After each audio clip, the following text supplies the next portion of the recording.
Baxın, nəzərə alın ki, Ərəb yarımadası elə bir yer idi ki, orada bir vahid hakimiyyət yox idi. Cəmiyyət qəbilələrdən ibarət idi. Cəmiyyət qəbilələrdən ibarət idi. Hər qəbilə öz başçısı vasitəsilə idarə olunurdu. Ərəb yarımadası belə idi. Quran o dönəmin adını cahiliyyət dövrü adlandırır. Cahiliyyət dövrü. Təxminən Peyğəmbərin Peyğəmbərlik verilməmişdən öncə 150 il, 200 ili əhatə edir o cahiliyyət dönəmi.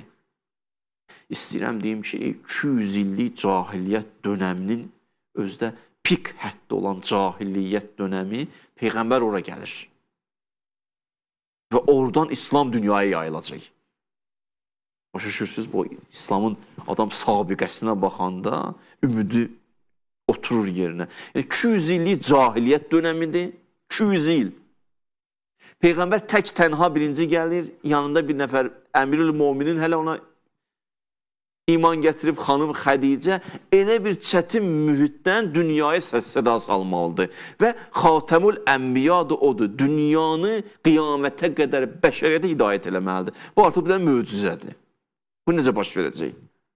Bu necə baş verdi? Bu necə baş verdi? İnsan bunu başa düşəndə, başa düşür ki, bu din kökü var və bu gedib çatacaq ünvana, başqa yolu yoxdur.